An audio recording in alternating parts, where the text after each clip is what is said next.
What's good, y'all? It's Mr. Underground. Did I mention that? We are Underground Boxing News. First of all, I want to give a shout out to my guy, James No Chill Bernadine. You did an amazing job yesterday, brother. We're proud of you, even though we didn't get the decision we wanted. We love you. Shout out to my man Tay. Shout out to the whole Lancaster boxing. They had a lot of kids out there. It was beautiful last night at the 2300 Arena. It was a great atmosphere. If you haven't been there, I think you should go there and at least try one fight because it's pretty cool. So now I'm about to have a young man come on, and y'all already know y'all already join. Anybody can join, ask me questions, whatever the case may be. Yeah, so let's get to it.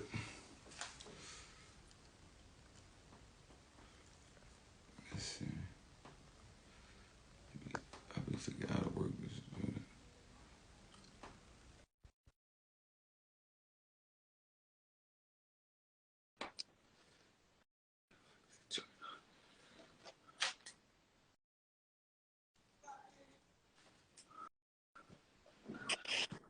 What's up, my guy?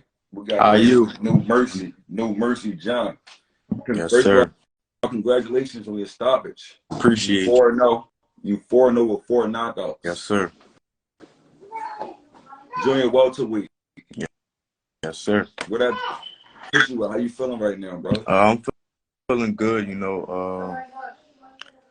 I'm ready to get back in there. I'm back in the gym right tomorrow. So, I'm staying ready. So I ain't got to get ready. So let me ask you a question real quick. This is your 4th fight. You got 9 sponsors. How did you go about that? Most of them, they come down to the gym. They watch me spar. Sometimes, like when I go out of town sparring, they at other gyms. But most of them, they came from like me, like sparring like Cool Boy Steph, J-Rock. I met a lot of these guys through them relationships through other people. So most of these people got their own business, and they always ask me like, "Yo, do you mind if I put my logo or my business on your shorts?" I'd be like, "No," and then that's how the sponsorship work with them. So not only did you have a lot of sponsorship, you had a lot of fans in the crowd. So let me ask you a question. You got a lot of followers on Instagram too, over 20K. Yes, Is sir. that just from boxing? For the main part, yeah. I used to dance. I used to be a break dancer back then. I had a lot of followers, but like it wasn't like as it is now. So most of the followers that I gain now is like boxing fans and stuff. So how you make the transition from break dancing to boxing? I stopped dancing when I was like 20 because I had got injured. I stopped dancing at around like 20, and then I was like, I'm gonna figure out like what I'm gonna do. So I started boxing. So what decision you came up with? Like, I'm a boxer. I want to take this boxing serious. At what point did you get to that point? I told myself, that if this is what I'm gonna do, because I was just jumping from, from dancing to modeling. So I told myself, if I start boxing, I'm gonna really like lock in. I'm gonna really put myself through the hard work. I'm really gonna dedicate myself. I went in the gym. I'll never forget it. My first day in the gym, I went in the gym. I sparred a fighter. His name is Rasheen Sugar Sheen Brown. West Philly's own. Yes, sir. Sparred Sugar Sheen. Who else I sparred? There's another fighter there named Tony the Boss. They call him Tiger. Okay. Sparred him. They got over on me. Like, they gave me the best work. And ever since then, like that day, I didn't think I was gonna come back to the gym. I came back the next day and I trained. So did you ever see them after that? After that first spar? Yeah. A couple months like later on down the line, like I ain't sparred probably for like 3 months straight. Like I was just like working on my craft, studying and getting better. When I sparred them again, like I gave them some great work.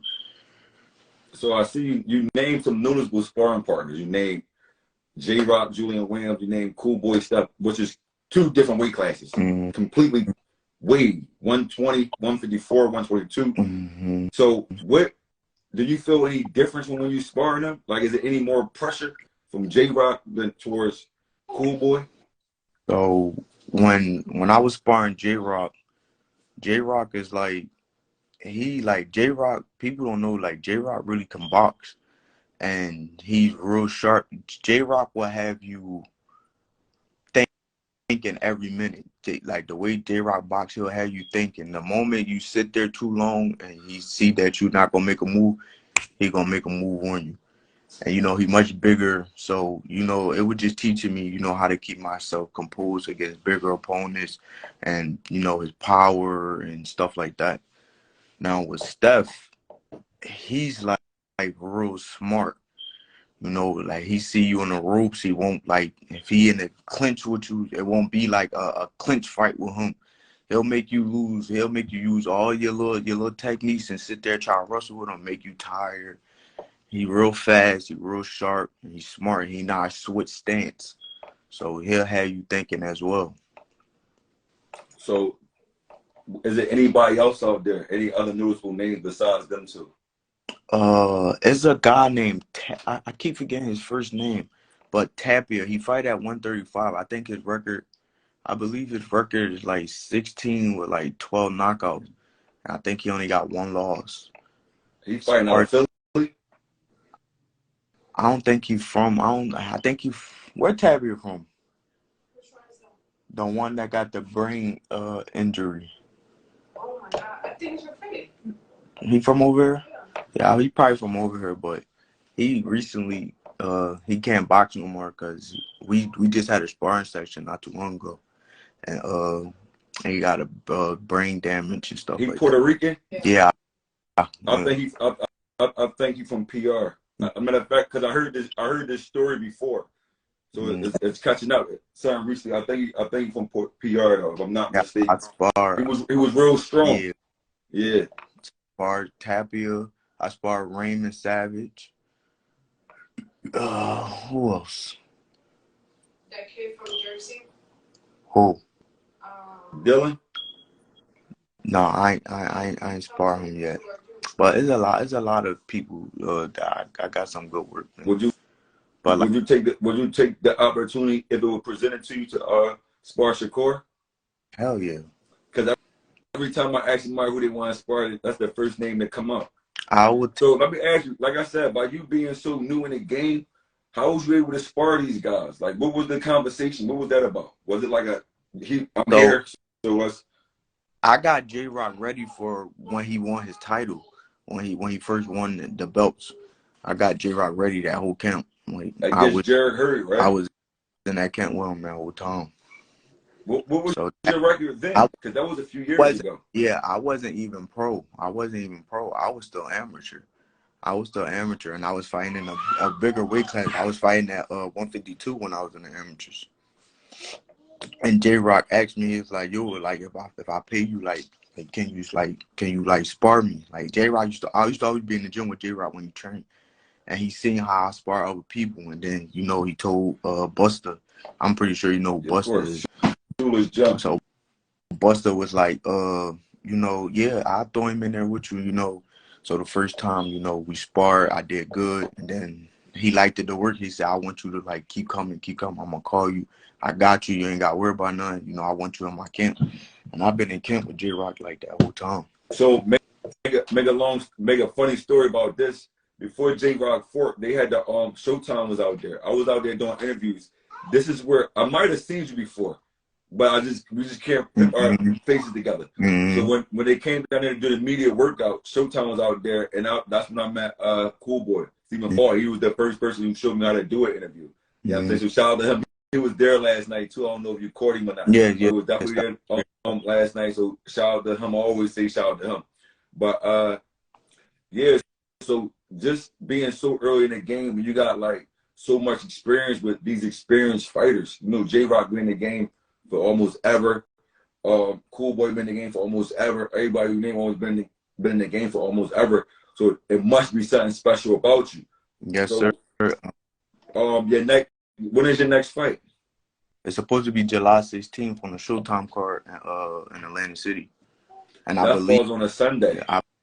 believe if I'm not mistaken, it's I think it's Boots undercard. You said the what? It can't be on a Sunday, though. I don't think it's on. I know it's in July. So it's like in the middle of like July. But I know it's Boots. I think it's Boots undercard. So would you be fighting on TV, or you gonna be before Yeah, the yeah, TV? yeah, yeah, yeah, yeah. I'm fighting on TV. You're gonna be on the TV. Yeah. So your fifth fight gonna be broadcast. Yes, sir. The fifth fight gonna be broadcast. Showtime pay-per-view. Mm-hmm. Where did that put you at? I mean, that just let everybody know that, like, it don't really matter, like, when you start boxing. It's all about how you perform and, the people that you know and people that know people. So do that make me as though there's gonna be a Showtime pay-per-view fight, which is huge because Showtime, like, they really running the game right now in the boxing. What are you gonna do different that you did from your previous fights? I'm gonna be more, calm, more relaxed, sharp, and, and show people, that I can box. Like, I really can box. It's just somebody haven't, like, brought that side out of me yet, I don't gotta go in there, knocking everybody out, but, like, I'm gonna show that, like, I can box as well. So your career moving like fast. So you really moving like at a fast pace. Mm-hmm. So about how many fights do you want continuing this year? We're almost in summertime. How many fights do you want by the end of the year? And it's just you personally. I'm not talking about your camp. Like, in your head, you got a number in your head. Like, I want to get this many fights. In my head, I want to fight at least like 4 more times this year. Mm-hmm. So I'm gonna give you this one. 2 years. Where you at? 2 years. I see me being in the top 5 of my division. Who do you think you need to fight in your division to be like, okay, we need to respect this guy. This guy need to be respected in this division. Well, I believe, if I'm not mistaken, I think Pro Regis, he the only one that got the belt at 140. So I would say like him. Who else at 140? Montana, a good name. Richardson, a good name. I would say Rolly, but I'll smoke Rolly from the rip. I'll smoke him. So, Rolly is a come-forward fighter. You know what I'm saying? So he don't box backwards. So he's a come-forward fighter. He depends on that one shot. But it's been working for him. So shout out to him because that whatever works for you works for you. Exactly. So when you throw that name out, you must automatically know how to fight backwards and sideways. Backwards, sideways, going forward. Now let me ask you a question. Can you switch your styles up? Can you go from orthodox to southpaw? Yes, sir. I can fight both ways.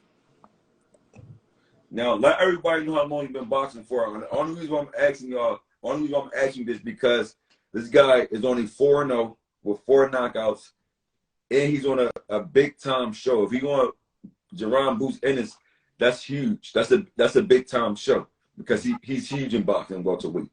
So if he gonna get the TV view at 4-0 with 4 knockouts, that means this guy is serious. Somebody sees something. So like I said, if y'all want to tune in, if they want, are you all right? If you okay? If people tune in and start asking you questions? Yes, sir. They can tune in. I don't mind. I'm telling you guys now, if y'all want to tune in, this guy got a lot of followers. He got a lot of followers, so he might not catch everybody DM. And we looking at something special. Yes, sir. To be on TV, it be guys out here with 10 fights, 12 fights, 15 fights, and still don't make it. So for him to happen, somebody seen something, somebody picked something up on this guy, and he might be he's did I mention that? That's all I got to say. Did I mention that? I don't gotta say nothing else because I mean it speaks for itself. Yes. So I want you to tell everybody how long you've been boxing for and what really made you get into boxing. That's a 2-part question. How long you been boxing for and what really made you start boxing? Okay. I started boxing 3 years ago. I'm 27. I only been boxing for 3 years, you know. So when I decided to give up everything, you know, dancing and, you know, working a day-to-day job, you know, I told myself if I was going to box, I was going to put my all into it. You know, I don't care how hard it is or what pain I go through or the bruises, the lumps, like I'm going to give it my all. And I told myself, like, the day I step foot in that gym, like, there's no turning around. And, you know, ever since I stepped foot in James Schuler's boxing gym in West Philadelphia, you know, I've been in the gym every day, like literally, like Monday through Sunday, like I was in the gym every day. My coach will always tell me, you know, take time off, take time off. But, you know, I'm on a mission. Like my mission was to like get to where I want to be in life, you know. And then I started my amateur career. You know, I would have probably had more amateur fights, but when I was in the amateur, nobody didn't want to fight me in the amateur. So, you know, I had 10 amateur fights, 8 knockouts. And once we did my last amateur fight, I trained for like 2 or 3 months straight before we got my first pro fight. And then, you know, I got my first pro fight in July of last year. And it was the world record for pro debut. I knocked him out in like 14 or like 15 seconds. First Yep. round. And yeah, I stayed in the gym since. I haven't left the gym. I also sparred the guy that just popped up, 27 underscore Dream. He is 6-0, 135 pounder. Let's shout him out. 27 underscore Dream. I shout him out. Mar, I seen you on here too. Mar Smith, I'm gonna shout you out too. I thought we was going to see y'all last night, but y'all ain't pop up. The 27th, I'm gonna be out there at the Front Street Gym. I hope you guys make it there, Mar, and different breed. Y'all need to be there. But yeah. So shout out to your man, 27 underscore Dream. How was sparring with him? What was that like? You said he's 6-0. It was good, you know. Me and him both fought. Me and him both fought the same opponent too. Cause what's his name? Raekwon Butler. I think if I'm not mistaken, he fought on Top Rank. And them two fought, and I fought him. But work with him was like good, you know. Like he like a calm fighter, you know. He relaxed, you know. He keep his composure, you know. He don't let, you know, stuff get to him. He stay relaxed. He a calm. He a real sharp fighter. So you say he was on Top Rank? Was he signed with Top Rank, or he was fighting on the Top Rank card? No, the dude Raekwon, that we fought, he fought on Top Rank. Okay. He fought on Top Rank, and we both fought the same guy from Top Now, Rank. did you guys both get the same win? Did y'all both get the stoppage? And him and Raekwon fought six rounds or 8 rounds, and they went the distance. He won by unanimous decision. Like he not like the type of like jumping fighter. Like I said, he calm, he relaxed. Like he know how to pick his shots.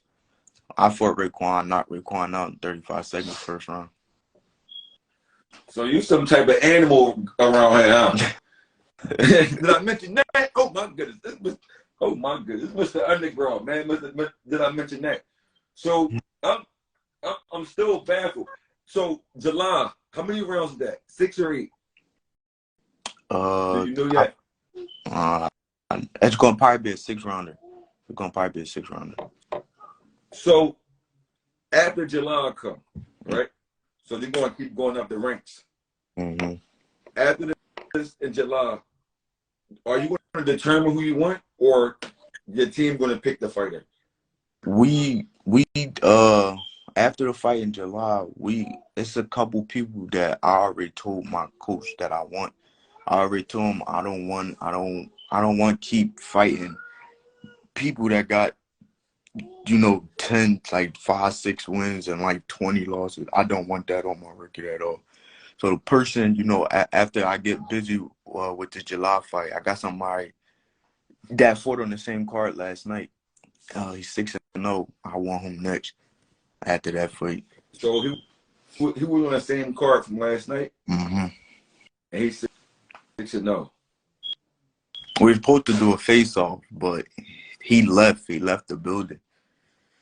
Okay. So that's what you want after the July fight.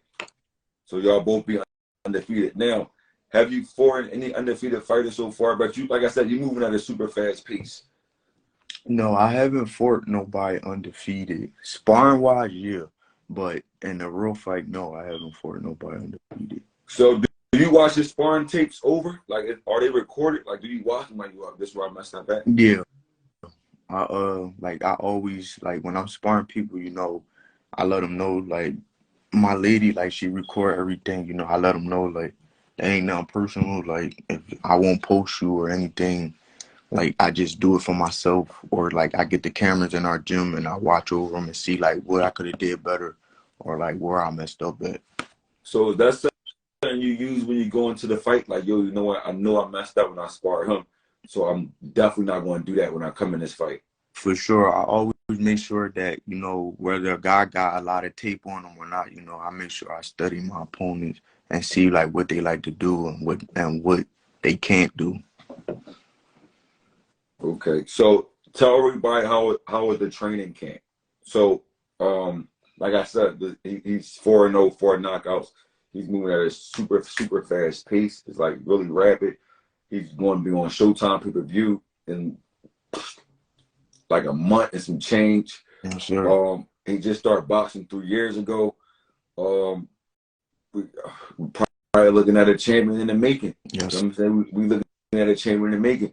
So let me know how your camps are, because got a fight coming up. You just left this fight. Mm-hmm. How soon are you going to jump right back? How soon are you going to jump into camp, back into camp? Tomorrow will be my first day back in camp. Like, when I do, like, knockouts, I haven't been past, like, the second round with these people. So when I do, like, knockouts like that, you know, and I know I'm not hurt or anything, I make sure I jump back in the gym, like, ASAP. But, like, normally my camps be long because, like I said, it's always opponents, like, backing out. They had to go through, like, six or 5 opponents because they didn't want to fight me. Now, he have an early career.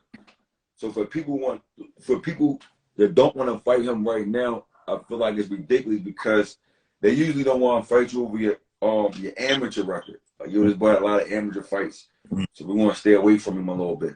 But being as though you didn't have that many amateur fights, so that means somebody's talking or somebody's watching. You know what I'm saying? So you, like I said, you moving at a super rapid pace. Like, you just moving like super fast. And that's now, like the guy that, I don't mean to cut you off, but that's like the dude that's fighting on the card. That was fighting on the card last night. He got a big amateur background or whatever. And, you know, at first, you know, my trainer is like, no, we're gonna wait to get people. And I told them, like, no, I don't want I want them. Like, I don't want no easy tasks. Like, I make sure, one thing about me, I always make sure, like, I get A+ work when it's time for me to get ready for a fight or sparring or anything. I always make sure somebody higher than me and up in them rankings. Like, I don't get no work lower than them high class or world champions. So what means more to you to a fight? That amateur record or the professional record? So would you rather have somebody with 200 amateur fights, 20 losses, or you'd rather have somebody 10-0 with 10 knockouts? Honestly, I don't know, because some people that do good in the amateurs ain't good as pros, and some people that's good in the pros wasn't good in the amateurs. So the answer to that, I really don't know. I don't care about records. I'm not in this game to be the next Floyd, and I think that's the problem with boxing now. You know, everybody's scared to lose a O, or they see somebody else's record, and, you know, they don't want to lose their O. You know, I'm in here to handle business and make money and to live and get my kids and my family a better life. So I try not to, like, think about records or anything like that. I don't let that get to my mind. Once I'm in that ring, you know, I'm just focused on handling my business, and I'm right out the door. Now, do the crowd play a part or no? Uh, not to me, no. Once I'm in that ring, probably doing like my walkout, like I see everybody, it get me amped up. But once I step in that ring, it's like I shut everything out. So you don't hear the crowd like, throw this, throw that. You just completely zoned in. Be zoned out. I can't, cause it's like some people say like, yeah, they hear they trainers and all that, but you can't when it's too many people yelling. Like there's no possible way, because then you got the other corner coaches yelling some, your coaches yelling some. Yeah, you might recognize their voices, but like it just certain things, like it just if you focus and like you just got to block everything out. That's what I do.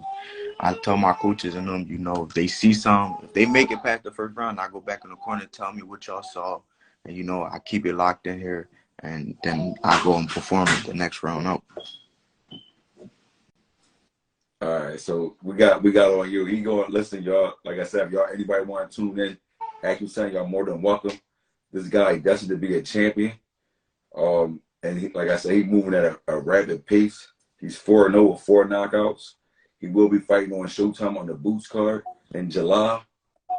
So for him to even have that means he's moving. Somebody's paying attention. Like I said again, if somebody came on the live, somebody's paying attention to this guy. And don't be surprised if you get 10-0 and have a title shot after that. Because to get on Showtime pay-per-view is that's huge. Like Tank fights be Showtime pay-per-views. Earl Spence, like them big boys, like them names is thrown out there. So for you to get that, that's an amazing thing. I gotta bring this up. I gotta bring that Devin Haney and Lomachenko fight up. Did you catch any of that? Yeah. What did you get any of it? I actually did. I think you was sitting right in front of me while we was watching the fights. Oh, Yeah, please. I had it on my phone. The funny thing is, I was supposed to be in camp with Devin. Getting him ready for that fight. I had his dad. His dad told me to come out. I was supposed to go out there, but like they wasn't trying to pay me. Mar Smith said, "What weight class? He 140. Mar, 140, right? Yeah, yep. He 140. He 140. He starting off pretty fast too. Like I said, Mar, he must have been on here. So he got his Showtime fight coming up. In less than a month, you might as well say. He fighting under the Boots card. So, like I said, he's 4-0 with 4 knockouts. He's moving at a rapid pace, and I think this is somebody we need to keep our eyes on. But we gotta go back to that Lomachenko fight. I'm sorry. So yeah, I was supposed to be in camp with Devin, but him and his dad wasn't offering me enough money, to go out there. But from watching the fight, I felt like Loma won. I felt like they took that from Loma. Devin, I gave Devin like some of the early rounds because Devin was, touching his body a lot. But he hurted Devin more than 3 times. He landed more clean punches. And like, I don't see like how the judges, took that away. If anything, they should have made it a draw. I don't think he lost. Okay, this is my opinion on that. So new school boxing and old school boxing is completely different. So old school boxing, Devin Haney would have won. New school boxing, Loma would have won. Now, Devin Haney didn't really stick to the plan because I seen Loma coming in. And if you let Loma come in, that means you fighting his fight. I got previous interviews when I said, if keep him off him. If Devin Haney keep him off him with that jab, he's going to be in great, great shape. But the few rounds I did see Loma getting under that jab, getting into his body, throwing combinations, cutting him off, doing his pivot, just doing everything he wanted to do. So I knew when I seen that, I'm like, okay, we got a problem. But I didn't catch the later rounds of the fight. Like I was watching the fight with you. I didn't catch the later rounds. So when people was hitting me up like, yo, Haney won. So when I got on social media, everybody like, yo, Haney lost. Woo. Listen, back in the day, he wouldn't have lost because in order to be the champion, like you had to beat a champion. Like you had to destroy the champion to get the belt. So all y'all new school boxing fans, like y'all opinions do count. We love y'all opinions and what y'all got going on. But there's no way the judges should have gave Lomachenko that fight. Even would have been a draw. I don't think Lomachenko did enough to be unified. Now they should run it back, but he wasn't dropped. He got caught a few times. They both got caught. But like I said, I don't think he did enough to unify. You know what I'm saying? I think it should go back, bro. When they used to fight, these bulls used to be. You had to knock the champion out for real to win. I was about to say that, like knock him out. You had to knock. They had to stop the fight. Like he face bloody, eyes coming, nose, mouth, air, just everything. He got to go to the ER after that. You know what I'm saying? So I really feel like this new school boxing, all these new rules and all that, really messed the game up. Like it messed the game up. Devin Haney, he got the win. He worked hard, and yeah, it was a good fight though. I feel like they should run it back though. I feel like they should run it back too. I really feel like they should run it back. Yeah, but I love how Shakur came in the ring too. That was another excitement too. Devin left. I'm not getting. They got right out there. That one I ain't really getting into. That one I'm gonna leave that up to you. You know what I'm saying? But I like how Shakur came in the ring because that hype right there for that fight is gonna be huge. Mm-hmm. You know what I'm saying? But I think that Shakur should fight Loma first. I think Lomachenko and Shakur should run it. You know what I'm saying? And whoever won out of that should fight Devin Haney. Depending on Tank circumstances, we already know what Tank got going on. If they can bring a Tank Davis fight and Devin Haney to Baltimore or DC by the end of the year, I think that'd be cool too.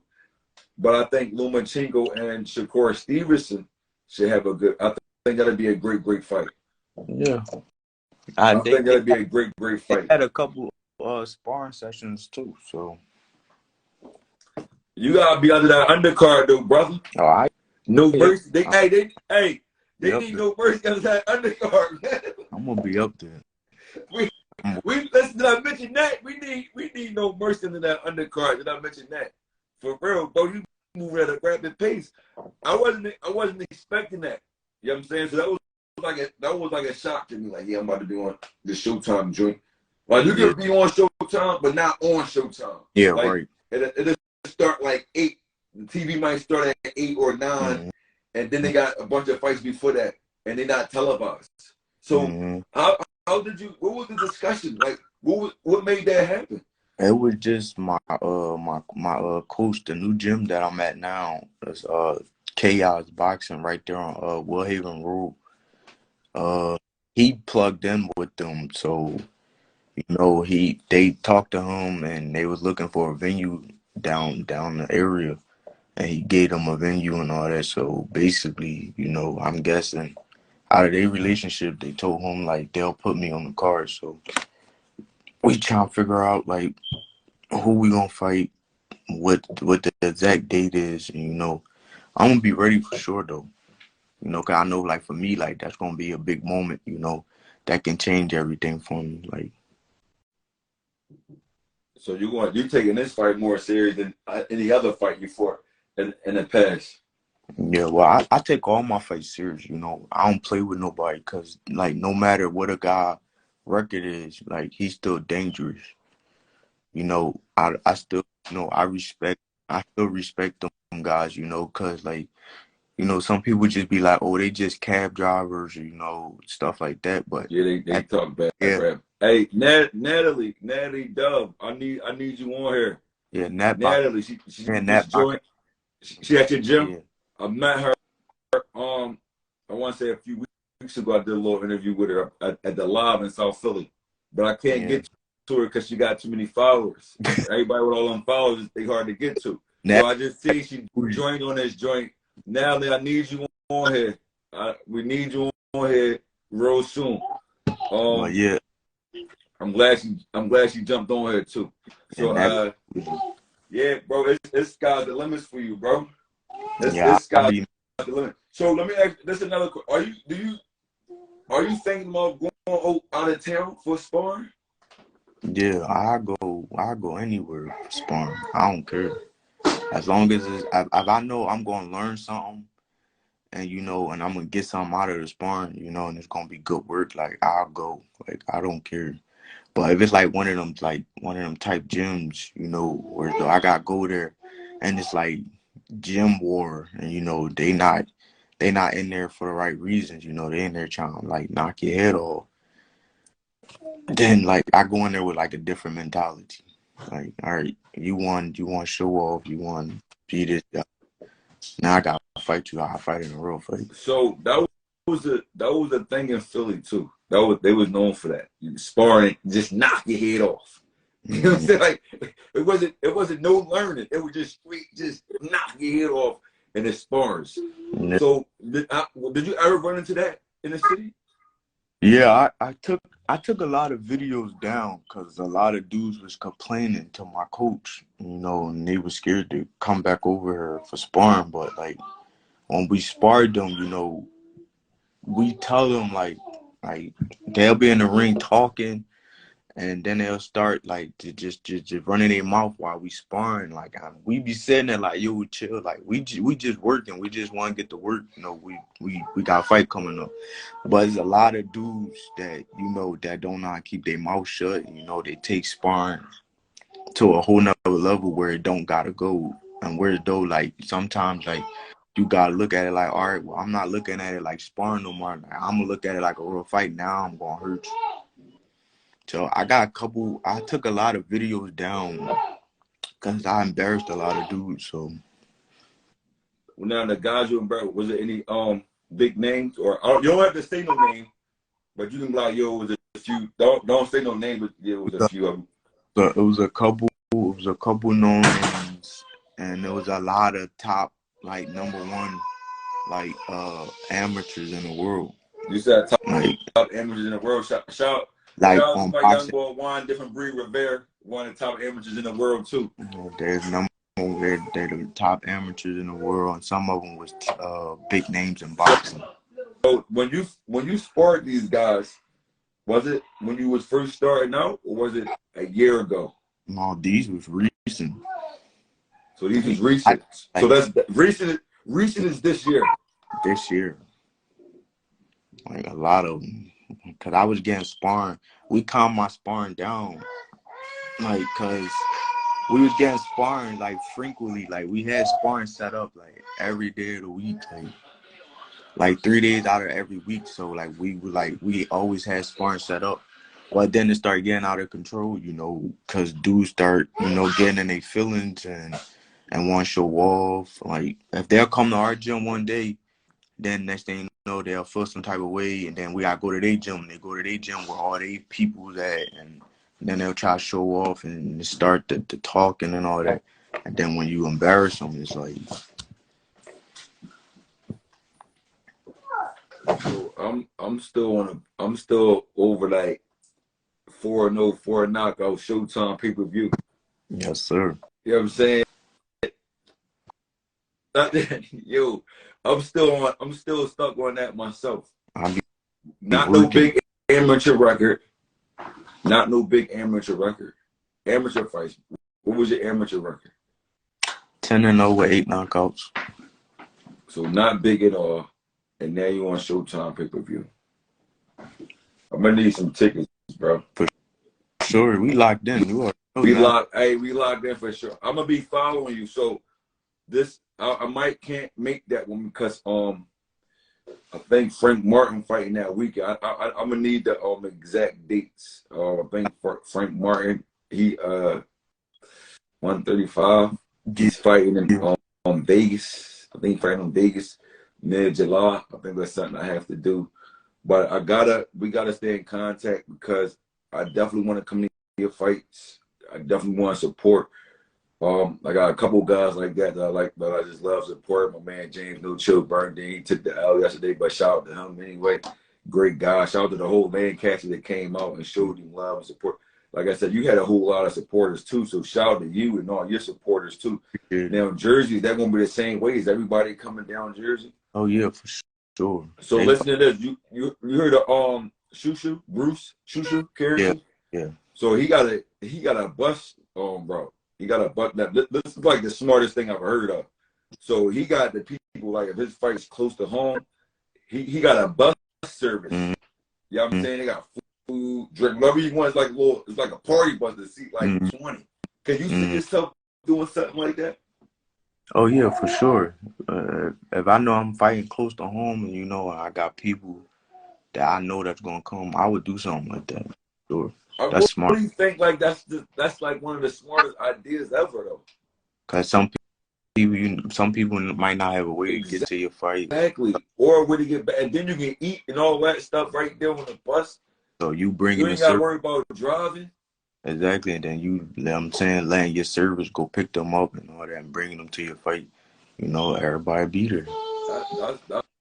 That's a great plan, and that'd be good for you. You know what I'm saying? But congratulations to you, brother. I wish nothing but the best, bro. And you keep doing what you're doing, because you're gonna be up here real soon. You know what I'm saying? So keep doing what you're doing. I appreciate you for coming on Underground Boxing News. Underground Boxing News definitely gonna support your career in any way I can. And congratulations to you and your family, bro. Like, y'all stay close, because you about to be up high in the rankings, bro. Sure. And make sure you go to Vegas and get some of that work out there. Oh yeah, I am. I'm definitely. Make sure you shoot out Vegas and get some of that work out there. I got you. I talked to a few cats that did some training out there, and they loved it. They said the work was amazing. So make sure, if you ever get a chance to shoot out that joint, even if you want a trip with the fam, make sure they always welcome to work. They always welcome to work over there. So make sure you get over there. You know what I'm saying? Put a few rounds in. See where's it at, because they want to test the waters. They definitely want to test the water. It is a lot. There's a lot of them over there. There's a lot of them. No. So make sure you do that. And bro, sky's is the limit, brother. Yes, sir. Sky's the limit. Mr. Underground, did I mention that? And we want to stay in contact, bro. Yes, sir. I'll be checking.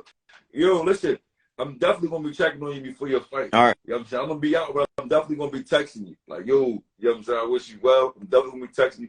And we're just gonna keep in contact, brother. And I appreciate you. Thank you so much for your time, brother.